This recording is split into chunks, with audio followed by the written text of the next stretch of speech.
Hello, this is Susan, and if you've not heard of me before, I'm a global career coach, and I help people to get hired. The other way that I focus on is helping people to basically build that like, know, and trust factor. They're the two things that I focus on. Today's kind of session is really thinking about your job search plan, okay, and what the 6 key ingredients that you basically need to kind of make this happen. Now, the first thing, if you don't know me, I am originally from the UK. I've literally, in the last 7 weeks, I think it is, that I've moved to Spain. So that's why I'm sitting here. And I'm a big believer in the fact that I practice what I preach. So what I mean by that is that, in essence, the common mistake that we make, and I will be talking about this later on, is that we're only good within the 4 walls that we work. And when that happens, the problem that happens is that you find it when you want to get a job, it is incredibly difficult for you to actually achieve this.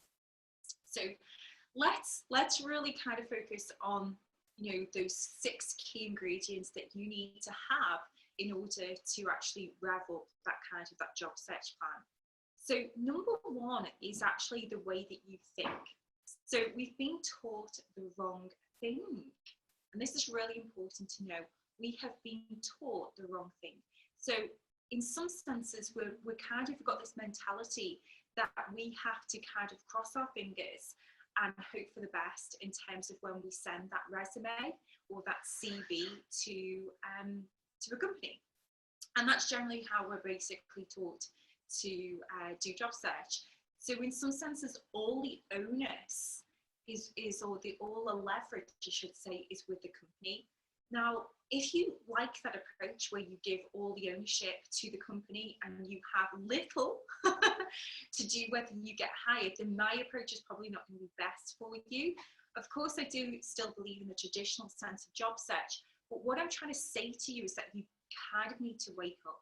Yeah, it isn't just about you giving all the ownership to the company. It's about you understanding, okay, what is it that I can be doing things differently in order for me to get hired? So what I'm trying to say to you, it's about looking at how you can be proactive. So I'm actually creating a new book at the moment, and the job is all to do with I've just been reminded to record. I've already done it. Okay, so I'm actually creating a new book at the moment, and the book is all to do with kind of relearn what you've already been taught, because the fact is that will only get you so far, and it's not really going to work for those high level positions. So we need to start really recognizing this kind of let's ping my resume, my CV to the nearest job site or to that company is not really good enough, not for those high level companies. So in some senses, I'm saying to you, actually, I think you kind of need to relearn, some of the things that you've been taught. And one of those is directly, it is just not enough to keep on playing this wait and see game. I'm all about taking proactive action. I'm not here to kind of wait till you get the go ahead for somebody to say that it's okay for you to get that promotion, or it's okay for you to go into that job. It's okay when you decide that for yourself. And as I keep on saying, in some senses, I practice what I preach. Nobody said, Susan, you should write a book. Nobody said to me, why don't you go and, go and, take some time off from the UK in the winter and go and live somewhere warm. Basically, I make that happen. So what I'm trying to say to you is wake up.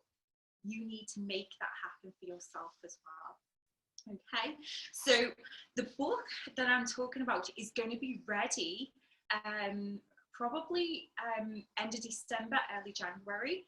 And if you're a member of my community, that is that you're on my list, you will get a copy of that book. So that's another incentive to come and say hello. So you can go to my website, which is linkedinsuccessacademy.com. But then it'll be on Amazon, okay? And you need to pay for that. So that's the first step, okay? Understanding that things have changed. And it's really about the case of moving away from being reactive to understand that you do need to be proactive. The other mistake that I see people make, and I'm probably expanding on the first option, the first point, is that people wait until they want to do things. So what do I mean by that? I mean the fact that if you want to get a new job, that's when you do your LinkedIn profile or your resume. What I'm saying to you again is that is a very reactive approach. And again, if you want to get companies chasing you, then you need to have those things in place now. And my motto is the best time to look for a job is when you don't need one. Okay, so again, I'm trying to say to you, everything that you think you know about job search, I'm basically turning it on its head. So that's kind of point one. So point two is to do with the foundations. And when I talk about foundations, I am talking about your LinkedIn profile. I'm talking about your email signature. I am talking about even the websites that I know some of you have. I am talking about that resume, anything that you're using, you know, that medium that you are using to get people's attention. And I spend a lot of time on calls with people in very high level jobs. And what comes across is they don't recognize what they've got is average. And that's absolutely true. And when I say it's average, it means that you are the carbon copy of everybody else. And I keep on saying this. You need to differentiate yourself. You need to stop blending in like everybody else. And you need to understand that if you're doing this, you make it incredibly difficult for a hiring manager, a recruiter to see the value that you can bring to their organization, simply because you all sound the same. And this is irrelevant in terms of industry sector, I've decided, okay, because I work across the world. It doesn't even matter what country you're from. It's as if you've all been given the same template that says, we're all going to follow it this way. And it doesn't work, because what you're doing is you're simply blending in. So what do I mean by being average? I mean that you will put your list of expertise, so it's keywords that you will put in your summary profile, generally speaking. And what I'm trying to say to you is, yes, I understand why you're doing this. I get it. I understand you're trying to get found in search engines, but seriously, there is a better way of doing this. And if that is the way that you're getting people to your LinkedIn profile, the problem that you've got is that they kind of, well, is that it? Yeah, it's kind of dull. It's not really working. We need to kind of change this up. So I think that I'm trying to say to you is that you need to recognize that's average. The other way that people do average is that you will tell me things like, how can I put it? I am a motivated, driven sales professional who has worked in this industry for X amount of years. I can lead teams, and then the shopping list. That is average, and that is the way 99% of people that do this. And all I'm saying to you is you need to be figuring out what is your USP, and that's really what I do with clients. So I work out your USP, your unique selling point, what makes you different, why should a company hire you? And that is really what we need to be looking at. Okay, so we've kind of looked at the foundations in some senses, but I just want to kind of recap what the foundations should be doing for you. So I was speaking to a lady that was working in finance in the US, and I've actually wrote about this in an email, I think, and she'd kind of sent her resume off to around 25 companies, yet she had no reply, no acknowledgement, it wasn't fit for purpose. So all I'm trying to say to you is if you're in that position where it's not getting you the results that you want, then actually you need to relook at those documents, or you need to relook at what you're doing because it's not fit for purpose. A CV or a resume should be getting you in front of the hiring manager. Your LinkedIn profile should be generating conversations with the right people. It should be getting you visible in the right numbers and in the right circles. Okay. And at the end of this, I will show you what I mean by that, okay, as I do on other sessions, but I will show you how to actually recognize if your LinkedIn profile is actually fit for purpose. So they're the things that you need to be thinking about. Is it actually generating that outcome? If it's not, then guess what? You need to relook at that. You need to potentially invest in that in order to make this happen. Yeah. And again, sometimes I'm so confused. I've got to be honest with you. That lady, and maybe she's gone somewhere else, okay, which is fair enough, that's fine. But it was as if she couldn't, it was as if that she wanted to continue to do this herself. It was as if that she just, in some senses, couldn't recognize that this was the issue. And all I'm trying to say to you is that you kind of need to look on, do the mathematics, work out what is the return on investment if I kind of do this. And for that level of job, seriously, if it's not getting you to interview, it's not fit for purpose. You need to relook at it. Maybe you need to do that investment in it. Okay, so the next point, which is point three, is your job search strategy is pretty much ad hoc. So here's my crystal ball. You've got an ad hoc job search strategy. You're not going to like me saying that, are you? So you do things as and when. And you have what I call a ping pong kind of, I will ping my resume to the nearest job site, the nearest company, and that's pretty much what I do. And you might kind of put a sprinkling of maybe networking with key people on top of that. But generally, that's all I see from people. When I ask people, okay, what have you been doing? What is your job search strategy? They will say to me, okay, well, I've been applying for jobs. These are the amount of jobs that I've been applying for. I've been looking online. This is what I've done. I've tried to go to networking meetings. And then pretty much that's where it stops. And what I'm trying to say to you, in this day and age, you can be a lot more savvy, yeah? And in some senses, you need to kind of look at it like this, because if you are, for example, wanting to go to a different state or even a different country, like some of my clients are, the only way that they can evaluate you is based on your LinkedIn profile and the resume.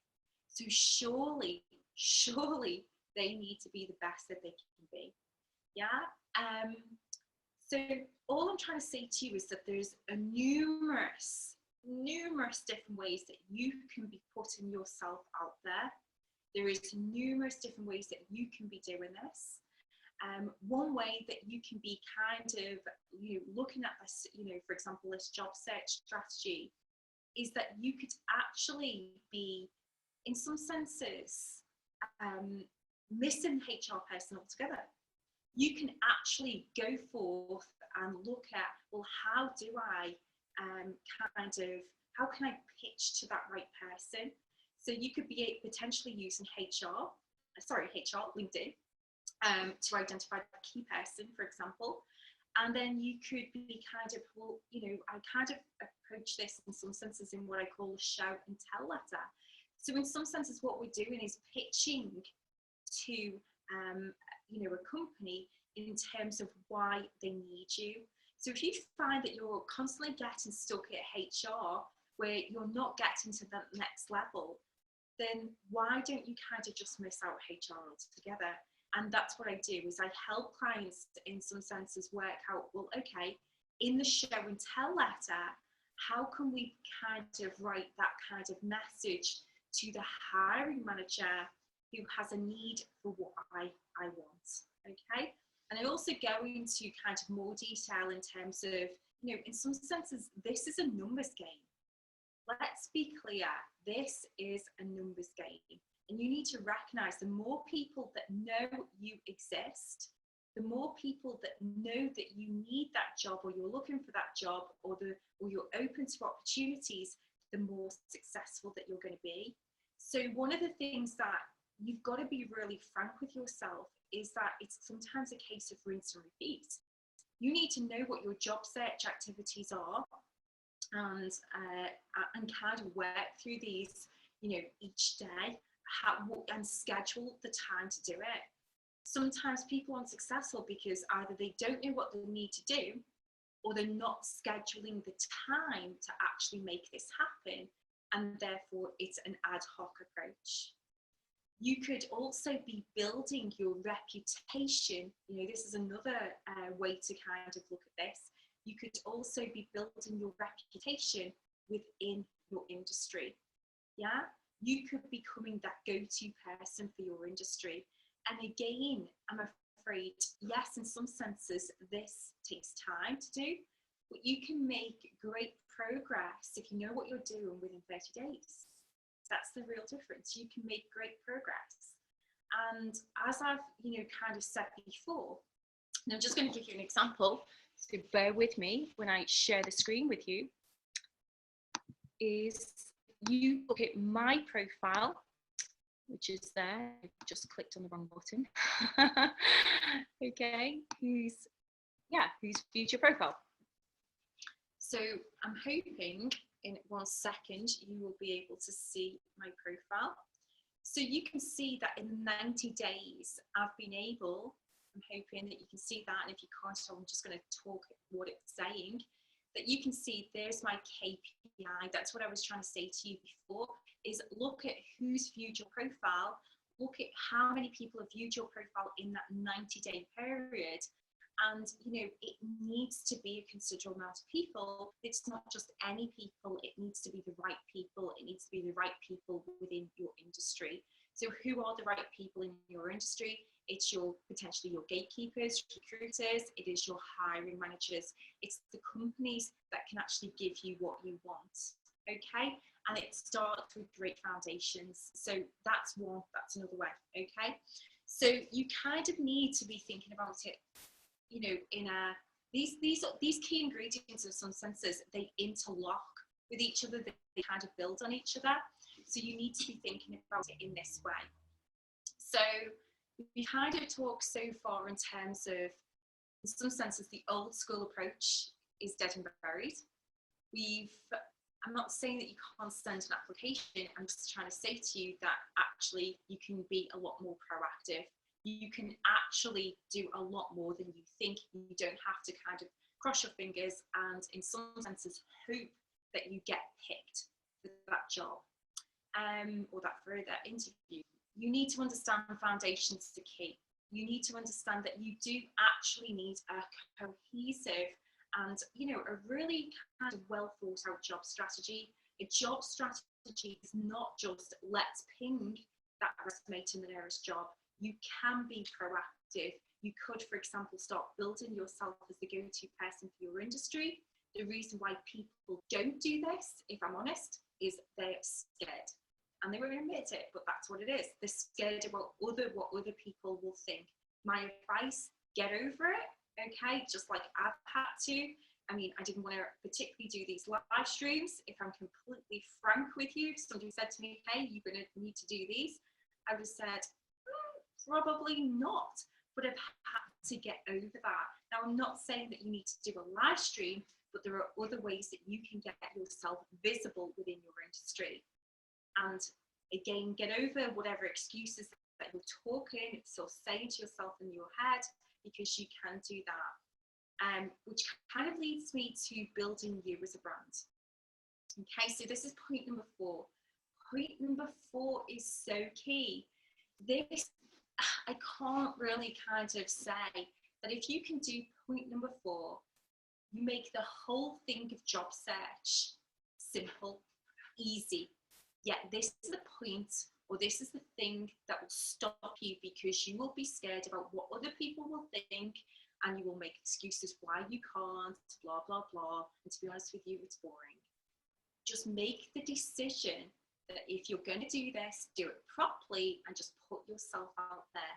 Because the people I'm working with are high-level professionals. In fact, I'd even say to you, even if you're not a high-level professional, even if you just come out of university, even that person can do this. There is no reason in my mind why everybody can't do this if they wanted to. And again, that's the reason. if most people won't do this, that gives you a distinct advantage in itself, okay? So building you as a brand enables you to actually build the like, know, trust factor. Why is that important? Well, it's important for a couple of reasons. When people think they know you, yeah, and they know you through repetition, not because you're a one-hit wonder, then it's easier for you to get hired. They see the value that they can bring, yeah? And that's incredibly powerful, yeah? It means that when the right opportunity comes, they think of you. It means that you get that message in your inbox which says, it'd be really useful if maybe we can have a chat because we think that you could help us with X, Y, and Z. This stuff works, right? If I look back in terms of, you know, what I've done, okay, where I was living in Liverpool and I moved to London, which is like 4.5 hours away, what I learned is when I'd moved, I knew nobody there. And I moved because my other half had got a job, and it was pretty much quick notice in terms of what had happened.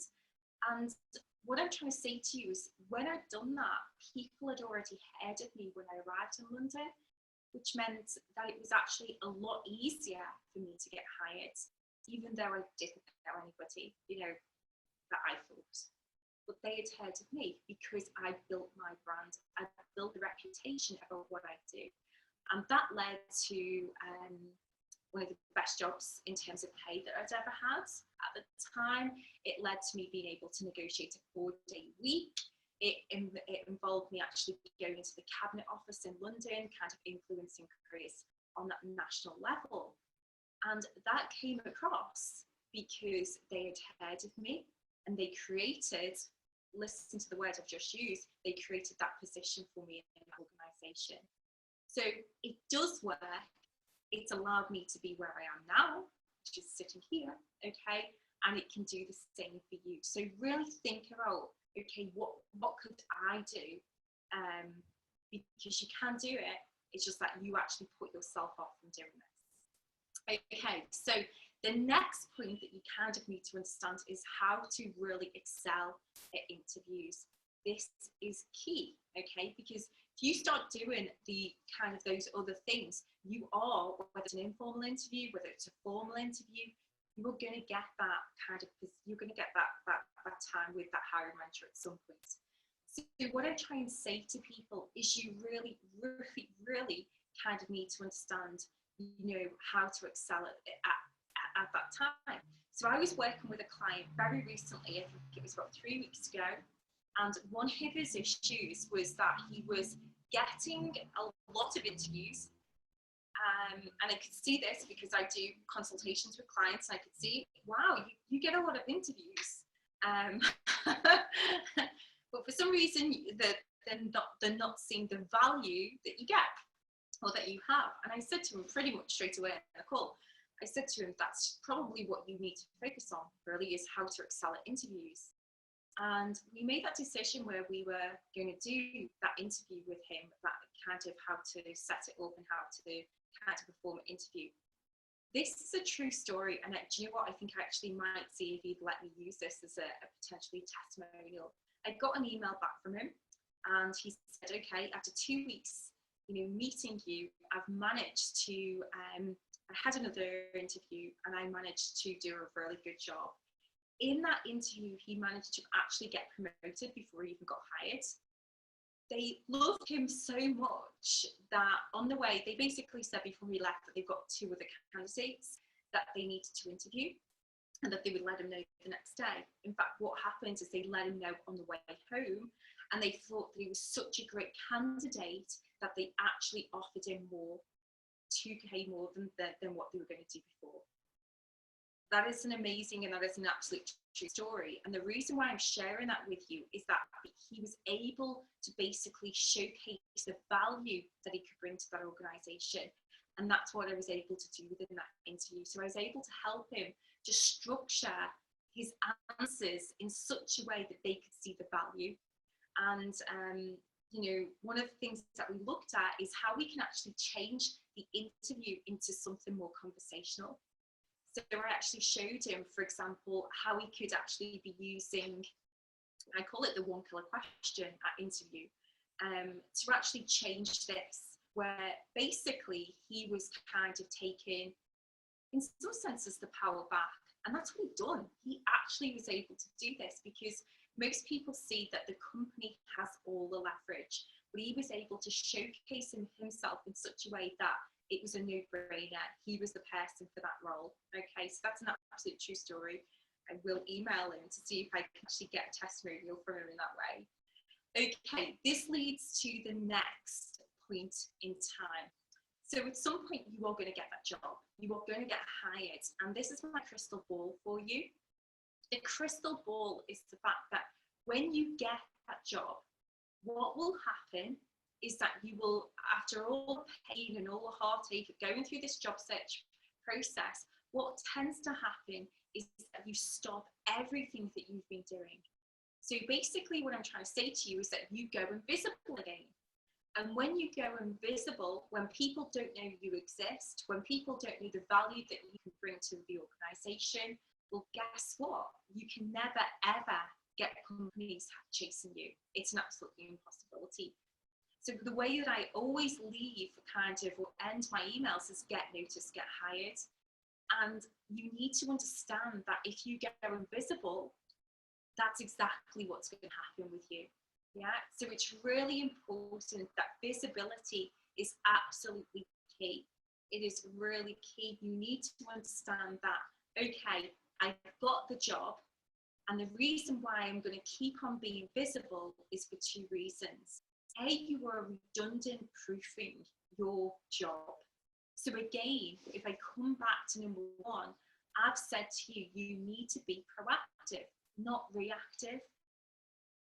So if you're proactive, whatever happens with that company, you're in some senses being able to protect yourself.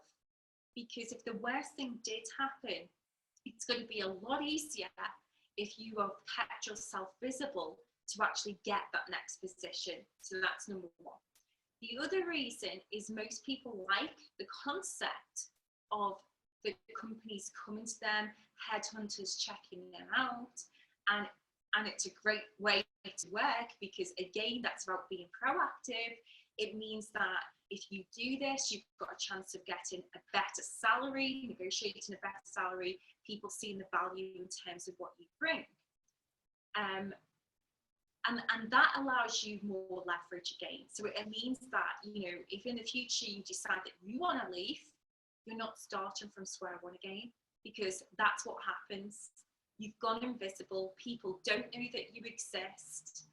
And if you go and look at your own number of kind of how many people have viewed your profile, it will probably be something like, you know, well, I don't know what it will be like, but it's normally a low number. That means that visibility, people don't know you're there. If people don't know you're there, they can't physically, you know, they can't chase you. They can't be interested in what you offer because to them you don't exist. So you don't want to ever be in that position. So, you know, this even happens to sales professionals. I work with those. It even happens to people in that marketing arena. And what I'm trying to say to you is that you've got to start treating yourself ultimately as a business. That is really the key thing to this. You need to be looking at yourself as a business and basically showing the value that you can actually provide them. And when you do that, the balance of power in some senses, you know, kind of starts to shift. It's not all with the company. It doesn't need to be all with the company. It can be with you, but only if you're proactive, only if you're kind of wanting to make that happen. So in a nutshell, that's in some senses how I work. If you kind of want to know more in terms of, if you're listening to this recording, if you're online, if you want to know more, you can actually go and actually download a copy of my book, which is Get Companies Chasing You. That's on my website, which is linked in successacademy.com. If you've got any questions, I'm more than happy to take any questions that you might have now. So just let me know. Otherwise, that kind of ends the session. I'm just going to go to my website just so that you can see that. So that's what I was talking about. So if there's any questions, just type it in the chat box and I will answer them. otherwise, thank you for either being on the call or listening to this recording. So I think we're okay. Okay. So, okay, doesn't look like there's any messages. So I'm going to stop for share. Okay, so if there's any questions, let me know. Okay, we can stop this recording then. Speak to you next week. Okay, same time next week. Take care.